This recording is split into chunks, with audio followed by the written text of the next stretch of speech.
마태복음 4장 12절 말씀부터 17절 말씀까지 보겠습니다.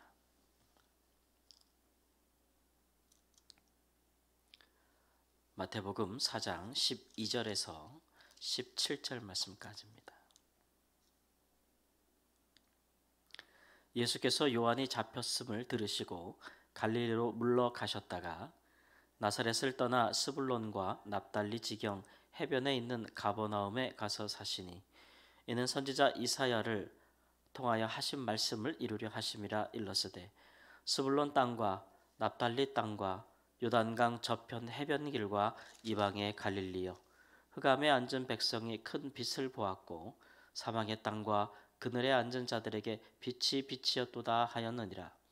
이때부터 예수께서 비로소 전파하여 이르시되 회개하라 천국이 가까이 왔느니라 하시더라. 아멘. 세례 요한이 분봉왕 헤롯 안디바에게 잡힌 후에 예수님께서는 갈릴리로 물러나셨다. 이렇게 말씀이 기록되어 있습니다. 요한을 옥에 가두고 그리고 죽인 그 헤롯 안디바, 그가 두렵고 무서워서 예수님께서 피난하여 가신 것이냐 이렇게 생각해 볼 수도 있는데, 당시 이제 예루살렘은 로마 총독이 통치하고 있었고 또 헤롯 대왕이 죽은 이로 그 세 아들에게 땅이 분배되었는데, 특별히 헤롯 안디바는 요단강과 요단강 동편 또 갈릴리 지역을 통치하고 있었거든요. 그러니까 그 지역으로 예수님께서 갈릴리로 가셨다라는 것은 세례 요한을 옥에 가두고 죽인 왕을 피난하여 가신 것이 아니고 오히려 그 왕이 통치하는 지역으로 들어가신 겁니다. 그러니까 단순히 세속 권력자가 두려운 마음에 예수님께서 도망가신 것이 아니다라는 것을 볼 수 있고, 오히려 그런 마음을 먹었더라면 예수님은 세례 요한과 자신이 다르다는 것을 의미하시고 그것을 대외적으로 이렇게 공포하셔야 더 안전해지지 않겠습니까?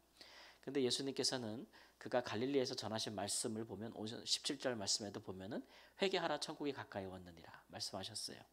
이것은 이제 요한이 그가 세례를 줄 때 그들에게 오는 자들에게 전파했던 말씀과 똑같습니다.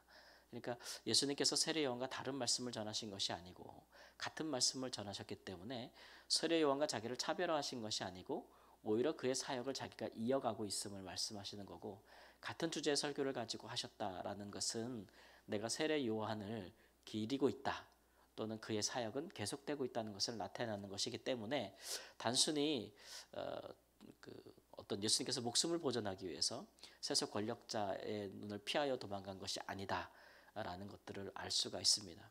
그러면 예수님께서는 왜 그 왕이 통치하고 있는 그 땅으로 오히려 들어가셨는가를 보면은 이 13절 말씀에도 보면은 스불론과 납달리 지경 해변의 가베나움에 가서 사셨다. 그리고 그의 사역을 유다와 예루살렘이 아니라 이방의 갈릴리 지역에서 하셨다 이렇게 말씀하고 있잖아요. 그것은 선지자 이사야를 통해서 하신 말씀을 이루려 하심이라. 예, 이런 상황, 예수님께 굉장히 불리한 상황이죠. 예수님은 고향에서도 그가 배척을 받으셨습니다. 그래서 고향 땅에서 나사렛에서 자라긴 하였으나 거기서 사역을 시작하실 수는 없었고, 또 유대와 예루살렘에서도 사역하시는 것이 사실 예수님에게는 어떻게 보면 더 이름을 알릴 수 있는 계기가 될 수 있어요.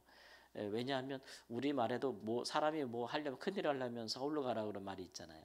유대와 예루살렘에서 예수님께서 기적을 행하시고 또 랍비로서 활동을 하시는 것은 그에게 큰 유명세를 가져다 줄 수 있고, 어떻게 보면 예수님께서 공공에 드러나게 되는 계기가 될 수 있음에도 그가 갈릴리를 택한 것은 이런 의미죠.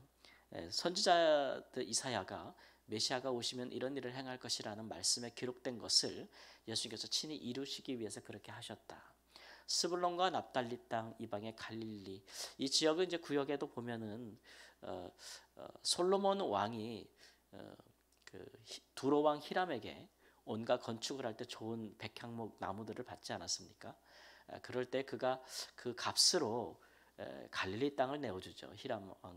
두로 왕 히람에게. 근데 히람이 그것을 둘러보고 그 땅이 너무 좋지 않은 땅이래 가지고 그 땅을 되돌려 보내죠. 그래서 솔로몬이 그것을 다시 재건하게 되는데, 그때 히람이 그 땅을 가불이라고 불렀습니다. 갈릴리에 있는 땅과 성읍들을 이야기하는 것이고, 그 땅은 이제 황폐하고 메마른 땅이라는 의미를 가지고 있어요.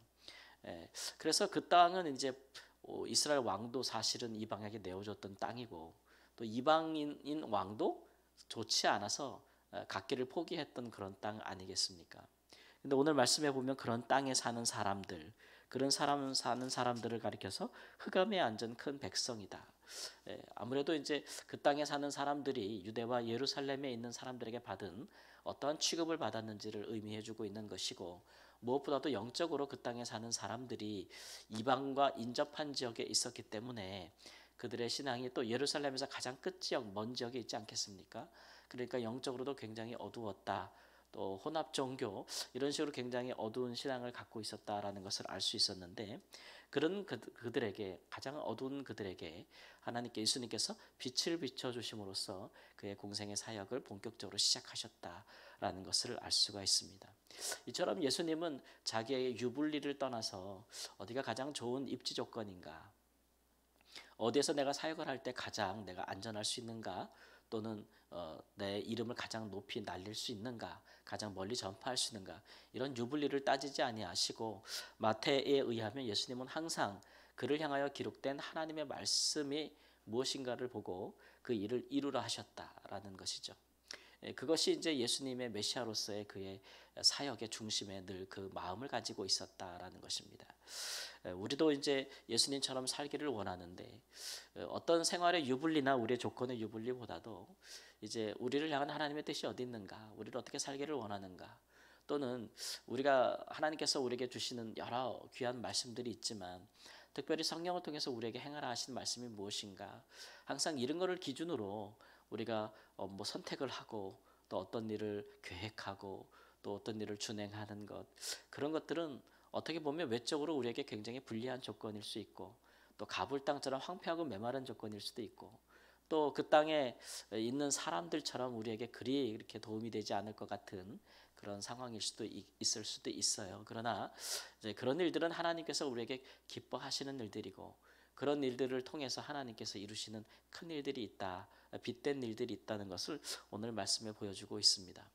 우리가 소극적으로 우리가 지난 후에, 시간이 지난 후에 어떤 큰 일이 지나간 후에 그런 것들도 참 하나님이 나를 통해서 하나님의 뜻을 이루셨구나 이렇게 돌아보는 그런 은혜로운 때도 있지만, 그러나 좀 더 우리가 적극적으로 우리가 어떤 일을 선택하거나 행할 때에 이 일을 어떤 것을 선택하는 것이, 또는 어디에서 무슨 일을 하는 것이, 혹은 누구를 만나고 누구를 대상으로 하는 것이 하나님 기뻐하시는 일인가, 이런 것들에 대해서 심중히 하나님께 묻고 또 우리의 상황 속에서 하나님께서 우리에게 원하시는 것들에 그것이 비록 더 어두운 곳, 더 낮은 곳, 더 힘든 곳, 더 척박한 곳이라 할지라도 그런 것들에 향한 하나님의 뜻이 우리에게 있다면 우리가 먼저 선제적으로 하나님의 뜻을 성취하기 위하여 내가 그렇게 하겠다라는 마음을 먹는 것은 예수님처럼 하나님을 더 기쁘시게 하는 일이죠. 우리는 언제나 소극적으로 신앙생활을 하고 하나님을 따를 것이 아니라 적극적으로 행하는 것이 중요합니다. 그럴 때에 이제 성령의 능력이 얼마나 우리와 함께 하시는지도 결정되는 것이죠. 예수님께서는 가장 성령으로 충만하셨을 때 가장 어두운 곳에 가셔서 어두운 사람들에게 그의 사역을 시작하셨다는 것을 기억하고 또 그런 것들이 오늘날 우리에게도, 예수를 따르는 우리에게도 요구되어질 때가 있다는 것을 기억하고 예수님처럼 그렇게 유불리를 따지지 아니하고 오직 하나님께서 우리에게 원하시는 것이 무엇인가를 안 후에는 주저하지 아니하고 그것을 행할 수 있는 하나님의 은혜가 있기를 우리 주 예수님의 이름으로 축원합니다. 아멘. 주님, 예수께서 영적으로 어둡고 사람들이 버림받아진 땅에, 그 땅의 백성들을 위하여 하나님 친히 가셔서 주의 말씀을 성취하시고 하나님 빛으로 사역하신 것을 보았습니다. 하나님, 우리가 처한 상황에 하나님 주저하며 또 유불리를 따지면서 하나님, 우리가 하나님의 뜻을 깨달아 알지 못할 때가 많은데 예수님은 어느 때든지 그를 향하여 기록된 말씀을 기억하셨습니다. 하나님, 우리도 우리의 상황에 매몰되지 않게 하시고 언제나 모든 상황 속에서도 하나님 우리를 통하여 선을 이루실 수 있는, 놀라운 하나님의 뜻을 이루실 수 있는, 하나님의 큰 능력으로 우리와 함께 하실 수 있는 하나님을 의지하여 오직 우리를 향한 주의 뜻을 깨달아 알고 이를 행함에 주저함이 없는 믿음의 사람으로 살게 하여 주시옵소서. 한 주간의 삶이 주 앞에 놓였사오니 주를 기쁘시게, 또 우리에게 허락하신 사람들을 영화롭고 기쁘게, 또 주 안에서 우리 자신을 하나님 거룩하게 세워갈 수 있는 복된 나날들로 인도하여 주옵소서. 존귀하신 예수님의 이름으로 기도합니다. 아멘.